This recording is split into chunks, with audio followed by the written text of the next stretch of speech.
And that became the trilogy, The Weather Girls, and they start their business. The business is the Weather Girls Wedding Shop and Venue. So I came up all these stories, which the titles are all based on songs from the 60s and 70s, including Sunny, Stormy, Windy. The standalone for their parents' story is Cheryl's Going Home. It's another 60s song. We'll talk about this and much more today. Welcome to a Writer's Day podcast. Hey everyone, welcome back. I'm so glad to have you here. I can't believe we are already in November of 2025. Wow, looking back, it's been such an incredible year. My audience for my podcast has skyrocketed, tripled even, and I'm so glad that you are listening because I know you have so many podcasts to choose from, and I'm honored that you've chosen to spend some time with me. My name is Ruth Douthit. I'm an award-winning best-selling author of books in various genres, and right now I'm settling on suspense. And I have my cozy mystery Christmas novella, Murder at Christmas Tree Village, releasing December 2nd. So head over to Amazon and pre-order your copy, and also head to my website and sign up for my newsletter. I'd love to know what you think of today's episode, so leave a comment, leave a review on Spotify, YouTube, and wherever you listen to your podcasts. Okay, let's get busy. Historical Christian romance author Jennifer Lynn Cary is with me today. She always says, you can take the girl out of Indiana, but you can't take the Hoosier out of the girl. And she loves to set her stories in Kokomo, Indiana. And she loves to write amazing, clean Christian romance set during the Vietnam era. So you know the drill. Grab your favorite beverage, a comfortable chair, kick back and relax as we listen to Jennifer Lynn Cary talk about her books.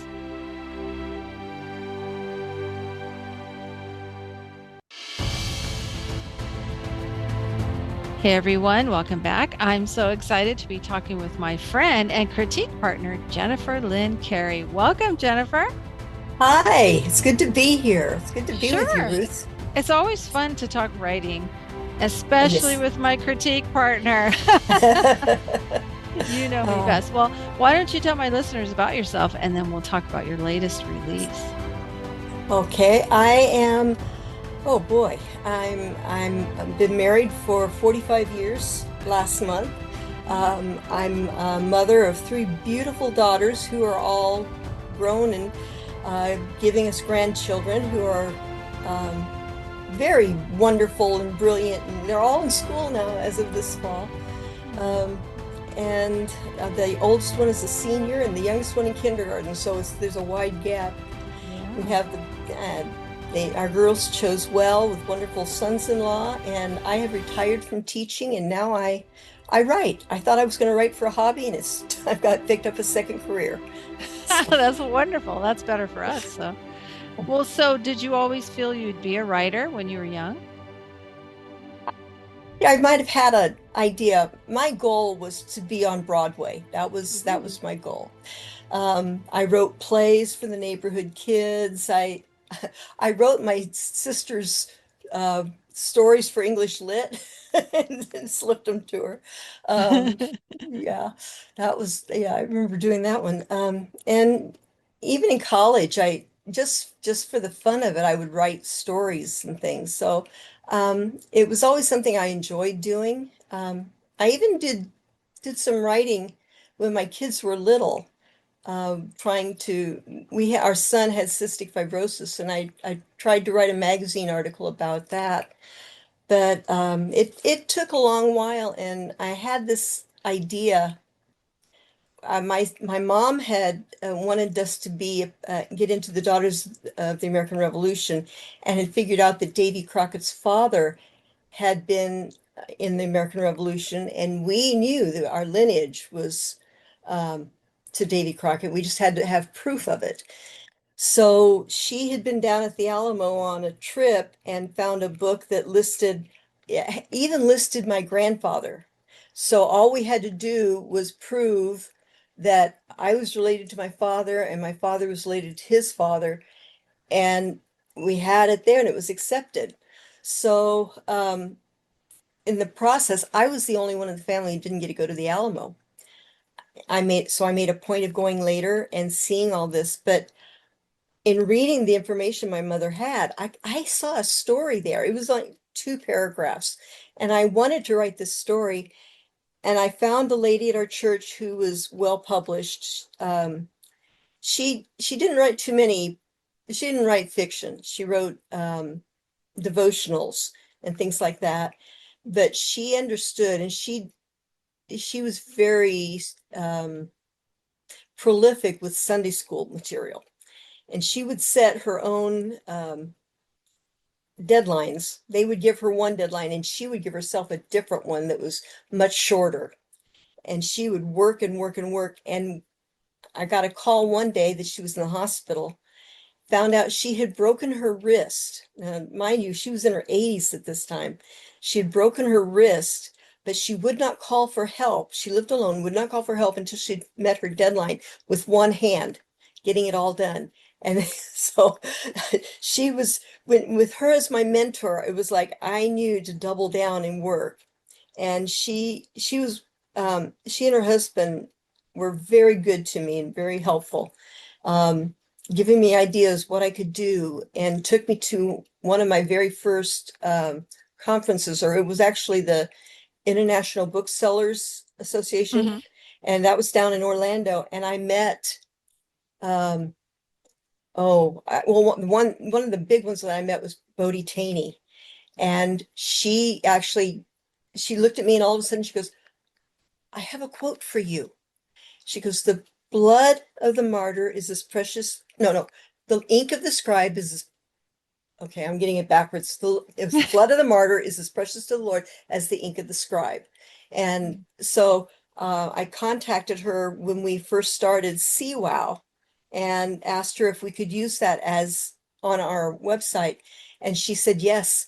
So that we've got that on there. And it was a beautiful connection. But she also took my work that I'd been working on and sent it to my very first agent attempt. And he rejected me, but I did meet with him again a few years later, and it didn't work out. But I came very close to landing him. And but I found that through time, I didn't want to do traditional. Mm. There, Yeah. it was my friend Jennifer Crosswhite had worked for Zondervan as an editor, and she was talking to me. She goes, "You realize they will get you to the pub board." Mm. And the guy in marketing had an argument with his wife that morning, and he's just in a foul mood, and he turns down everything. See, yep. It has nothing to do with your writing. And it can be so frustrating when you're getting started. She goes, "If you really work at this as a job, don't just throw stuff out, that you are diligent in making sure that you have edited and you're getting the best um, work on it, you can do indie." And so she guided me through, and I went indie. And you know, I am currently working on a project. I can't really talk a whole lot about it, but Hmm. it does involve a trad house, a trad house, and it's possible something could come of that.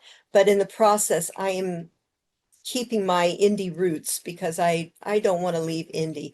I don't mind doing something with a trad house occasionally, but I'm indie. I'm in that indie camp. Oh, that's wonderful. Yep, I'm right there with you. Well, that is great. Which was the first book that you released ever? That that was called The Huguenot, and when Mm. I released it back before I met Jennifer, I had released it through a vanity press that turned out to not be quite so reputable. Mm. And so I got the rights back and I rewrote it, and that became the first book I did indie, which was called Patriarch. And it was the first book of the Crockett Chronicles. And that was the story that I envisioned with when seeing the stuff that my mother had found. Mm. So I took that, and then I did the next generation, which was the Sojourners. And then the Mhm. third generation, which is the prodigal, and that became the Crockett Chronicles trilogy. And so that's where I got started. That's wonderful. What an inspirational story and a story of perseverance too, right? Oh, it did. It took a lot. I'll tell you, that's where friends come in. I don't know that I could have done it without Jennifer. She came along and really encouraged me. I had retired from teaching and I knew I wanted to write again. And it took 6 months of praying. And the Lord just kind of downloaded everything to me. Well, not everything, but the basic idea to me when I was driving to my daughter's house to babysit my brand new grandson. Um, Ken Burns' documentary on Vietnam had just been come out, and my husband and I were watching it in the evenings. And the night before, I had watched on the Tet Offensive, and it was the 50th year. So it was 19, it was 2018, and it had been 50 years since the Tet Offensive. And I had read in my devotion that morning about from the book of Ruth. And I got thinking, what if, it was, well, I was thinking it was God saying, what if you did this? You don't have to reinvent the wheel. Put the story of Ruth in 1968 Vietnam. And I just got excited. But it took me a year, and I was through the first part. I divided the book in half, and the first half of the book is all in her POV, and the second half of the book is all in his POV. The first half of the book is everything is really the like backstory I came up with. And it got her, and then she was, and it ended that section with her leaving for Indiana Mhm. with her mother-in-law. And then putting everything into the Boaz character's POV from then on. Um, the My friends who read it, and they were going, I know the story, and I still was shocked when everything happened. I knew this was going to happen, and it still hit me. And Yeah. so it was fun to write. And I had friends who had met while he was a missionary in China, and he gave me some of the information about that too. What and things that kind of funny things that had happened that could be translated into this story, even though it was China, Vietnam. There was some Yeah. things that could be translated over. What was the name of that book? That was Relentless Heart. Didn't that win an award or was nominated? Well, it came close. It finaled for Genesis. They let me go back to Genesis because it'd been so long since Oh, the okay. Huguenot had come out, that they said that yes, I could go ahead and do that. And I hadn't published anything at that point. But it did not win. I finaled, but I did not win. Oh, And okay. then, but Jen had said, okay, this is what we're going to do.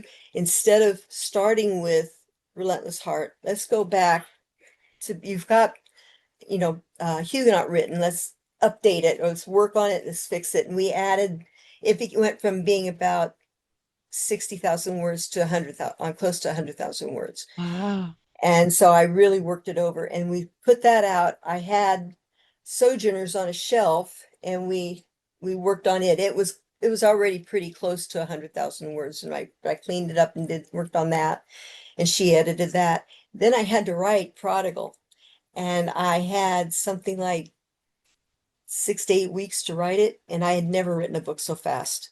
And I found out I could do that. Yeah. And that one, I love that book. It is fun.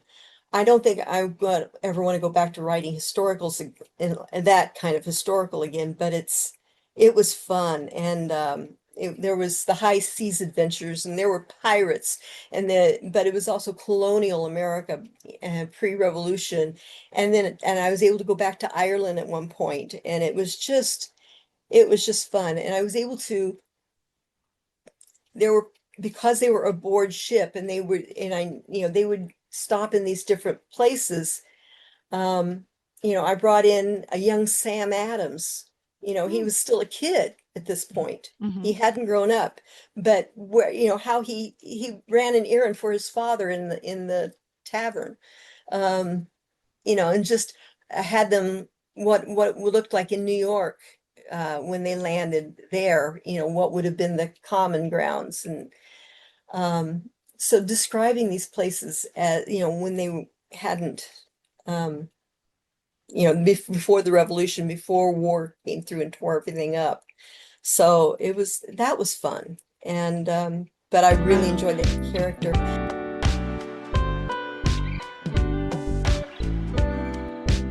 Well, But let's head over to the tumultuous 60s and 70s oh yes, oh yes. for your book series that you've done, The Weather Girls Wedding Shop and Venue. And Yes. your last one that released was Shilo, and that was one I helped critique, and it is such a wonderful story. So tell us a little bit about this series, and then we'll talk about Shilo. Okay. Well, the Relentless series with that one, I found I just love that time period. Hmm. And they were close to Kokomo, my hometown, and I thought I don't want to leave this. And I had been back at that time, and we had seen the Cyberling Mansion, which is a beautiful, beautiful mansion there in town. There was a gas boom, and it close to the turn of the 20th century, and it went from Ohio through Indiana into Illinois, and it cut right through Kokomo, and it went from a sleepy farming town to a place where a lot of things tended to happen. It was still a small town, really, Hmm. but that they that there was a man that came to town named Elwood Haynes who invented gasoline from the leftover petroleum products that were coming through, or from the gas. He's Hmm. the one that actually invented it. He invented different steel alloys. He Wow. he invented the thermostat. But and he was just this amazing man. But along with him, other people came, and one of them was the Cyberling family that built this mansion. And Mm. I used that as an idea for the Weather Girls, that only it was another mansion like it in the area. And it had stayed in the family, unlike Cyberlings. It had stayed in the family, and the last member of the family was kind of being pushed to sell. And she was elderly, she wanted out, but she did want to see the building destroyed and high rises put up. So she sells it to Sunny Day, who she's really good friends with the grandmother. Sunny is just she's having to reinvent herself. We'll start over. And she brings her sisters in, Stormy Day and Windy Day. And that became the trilogy, The Weather Girls, and they start their business. The business is the Weather Girls Wedding Shop and Venue. So I came up all these stories, which the titles are all based on songs from the 60s and 70s, including Sunny, Stormy, Windy. The standalone for their parents' story is Cheryl's Going Home. It's another 60s song. Um, and then I ended up with the first book of the series is Judy in Disguise. So this wedding shop in Indianapolis is losing business, and they're sending one of their people in an undercover to find out what's going on. And the idea is they're supposed to hurt the Weather Girls business and bring things back to Indianapolis. Then there's Sylvia's mother. And I did find out there really is a story behind this. That Sylvia's mother, the song was composed, or the words written by Shel Silverstein. Oh. So he was doing these songs before um, he went into children's stories and Hmm. poetry.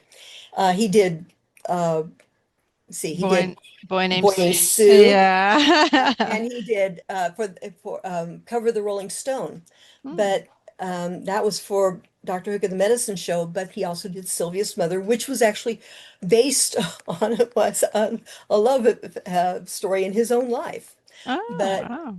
but I came up with a different twist, and it was a second chance story. Then there's Runaround Sue, and she was hiding out as church secretary, and he's a Vietnam vet. and they both have secrets. And then there's another one, Cracklin' Rosie, and I had wondered what the story was about, but I thought she would make a good chiropractor.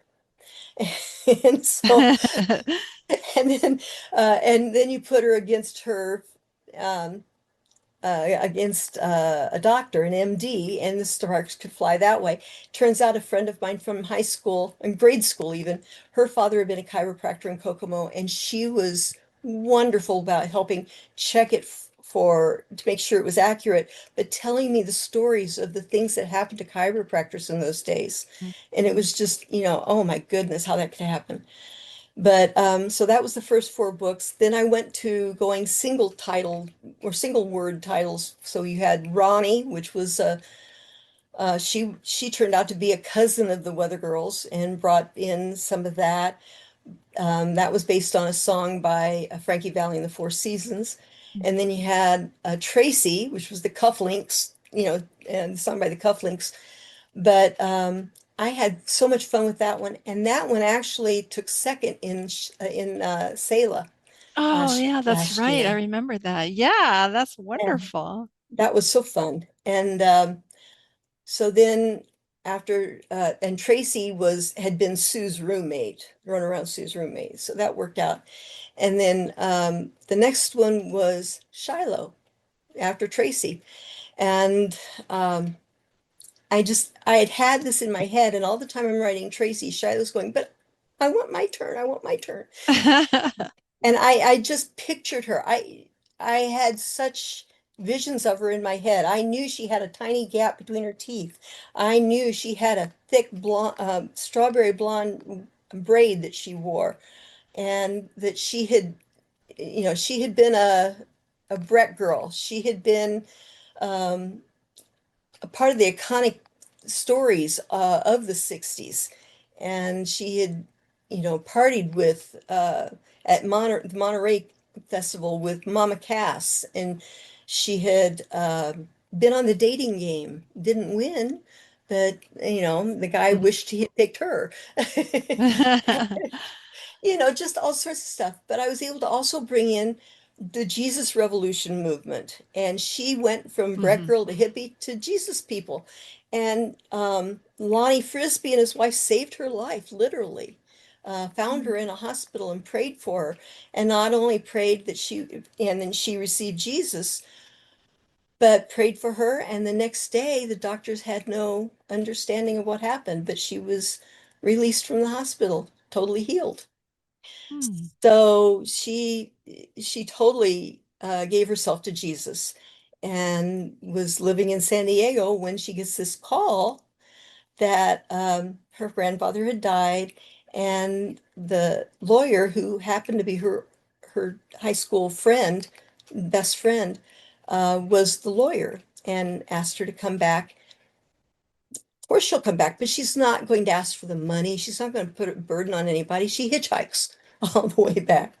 And the lawyer, who is just as conservative and straight-laced and he doesn't even want to be touched, is just appalled. But you could have told me. But the whole thing is she gets back and he lays it on her that she's going to inherit over $2 million. And then he says, but you have to be married. If you're not already married, but you have to be married within 30 days. And she says, no, that's not me. And she walks away from it completely. But before she's going to leave town and hitchhike back home, she goes to see her aunt, who's just learned she's got cancer, breast cancer, and they want to do chemotherapy on her. But chemotherapy back then in 1973 was not they were doing it, but it was rare and it was very costly, and some insurance didn't pay for it. So her insurance is not paying for it, and so now Shiloh realizes there's a reason God brought her back, and it was to help with her aunt, but it was going to require her to get married. And she's talked to Jesse, who's the lawyer, but she's also met up with Eli, who was a good friend. And Eli and Jesse do not like each other. And the funny thing is, they are both working at this law firm. And she runs into Eli and has a good, fun time talking with him. But that's before she finds out the problem. So she's thinking, who do I ask to marry me? And what's it going to be? So that's the way the book starts. It starts with her hitchhiking and arriving in Kokomo and finding all this out. And there's some other fun stuff. There's a police officer that kind of shows up every once in a while and it's funny. And but she's just sweet. It Everyone, is. It's a sweet story, and she is an adorable character. You really like her from the start, and even oh, I'm Jesse. glad. I mean, you really like Jesse too. So, Yeah. And he's got he's got a heart. It's sometimes it's mhm. hard to see him at first, but because he's so proper, and Eli bothers him so much. Yeah, and you do a good job of showing how torn he is. I mean, Jesse, he it's not an ordinary thing just to marry someone, to make sure they get the inheritance. And but she's also special to him too. So it's like, can you marry someone that you are attracted to, but it's just for convenience, it's just to help them out. I don't know. Some people are able to do that, but for Jesse, it seems to be not sure he can do that. So, but Shiloh is such a good representation of that era. I mean, I know you grew up in it. I was really super young in the 70s. In 1973, I was like 6 years old. But you just remember, it's easy for me to remember how carefree the girls were at that time. My sister and her friends were very carefree. They would sit around and sing Kumbaya, and all Oh, these yes. day by day to one person would be playing the guitar and she and all her friends would be singing in our living room. So Shiloh was a great representation of that free spirit, but yet she's grounded in Christ. And so you did a great job of representing that era, in her, and then coming Yeah. home to this Kokomo town where she doesn't necessarily have wonderful memories there, but it's a great telling of returning home and all that that implies. Oh, yeah. Now, the funny thing is, I just got back I guess it was last Tuesday, so it's not been quite a week. And I've been in Kokomo, and we're taking pictures and we're looking things up and trying to find, places where they went to dinner at Monty's. Hmm. It's now McCool's carpet and flooring. Oh. And the seashore, and oh, I spent so many summers swimming at the seashore.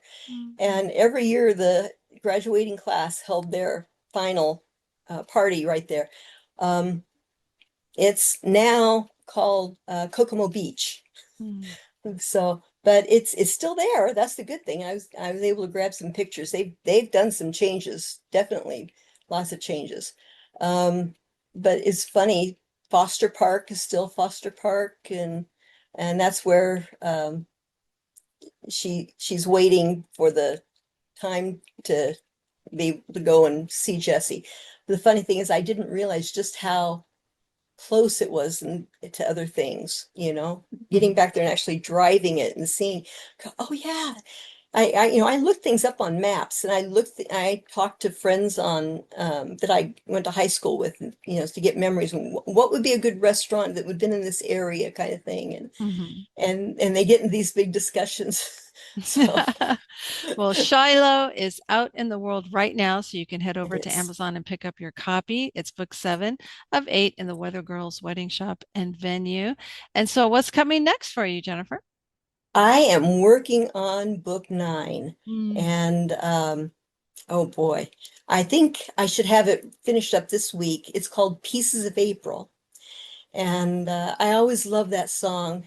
And, Three Dog Night did it first, but Dave Loggins is the one who wrote it, and he did a recording of it. It's just beautiful. So, but this story, the backstory is this couple were close, lived across the street from each other, good friends, all through high school. Um, and in their senior year, she does something, and he's known as the good Christian boy, stand-up kid who does everything just right. And she says something, and he ends up losing his scholarship because of it. Temporarily, they get him something else, but the rumor is out there, even though it's been thwarted, everything's come about. He's away, he goes to college, and the rumor still is finding him. And so he leaves college to go to Vietnam, and in Vietnam there is an accident, and he he loses his memory. Um, and his parents take him home. His parents decide they've moved to Florida to get away from all that stuff. And so he's in Florida, he's getting to know his parents again, but he sees an article written by Danny from the book Tracy, and decides he wants to go back to Kokomo. He knows that's his hometown. He's been told that. And he sees this article, and there are lots of help from Vietnam vets. This is a real good thing. He wants to be a part of it. And he wants to see if he can find some things, because even though he has no memory, he's got a flash that flashes at him, and it's of this girl, and he doesn't understand it. It's like this memory has nothing to attach itself to tell him, to show him. It's just this flash of a girl. And so he goes back. And in the meantime, there's this girl who has been living next door to Tracy. Well, Tracy's about to get married, and she's moving out of her apartment. And she learns that the guy that they've already found someone to move in to Tracy's apartment, and they tell her the name, and she immediately slams the door on her fingers. It's so shocking. Ooh. Yeah. Oh, wow. Wow. Um, That's so it turned, amazing. so he's living next door to her. He has no memory. He says, I don't remember what happened. I'll forgive you. Because that was the last words he'd ever said to her, was, I can't forgive you. Mm. And she's finally explained, she says, well, I need to tell you what happened. And he's not ready to hear it. He says, I forgive you. And don't tell me now. And so Wow. And what's the name of that book? What's the name of that one? Pieces of April. Okay. When's that one coming out, do you think? Oh, I want it to come out before the end of December. Okay. If all goes well, it'll be out for a last minute Christmas present. Okay, great. And can folks head over to your website to sign up for your newsletter? Absolutely. Absolutely. It's jenniferlyncary.com. And there's a place to sign up for my newsletter right on the front. And excellent. That will keep you posted. Excellent. And they can find your books on Amazon. And folks, if you love the Vietnam era, like I do, with all the music and the politics and the interesting, cultural changes that happened in America, this series is for you. So, Jennifer, it sounds like you are super busy, so I appreciate you taking time to come and talk to us about your writing and your life. Thank you. Well, thanks for having me. I'm glad to talk to you any day, sweetie. Thanks. Oh, it's always so fun to talk with my very prolific author friend, Jennifer. She's my critique partner, and she's wonderful. She really does know how to come up with these endearing characters that you care about from the very first page. And Shilo, she is one. She is a character that you will love from the very first time you meet her. So pick up your copy of Shilo on Amazon and leave Jennifer a review. Reviews really help us indie authors so much. So leave her review on Amazon or Goodreads and let her know what you think of Shilo. And head over to her website to sign up for her newsletter and to see what's coming next down the road, including book 9 in her Weather Girls series. I hope that you've been inspired by Jennifer's story too, of her perseverance and how she took a shot to be an indie author. And now she's an award-winning, best-selling author. Amazing. So you keep going on your writing journey as well. And thanks so much for listening today. Until next time, God bless.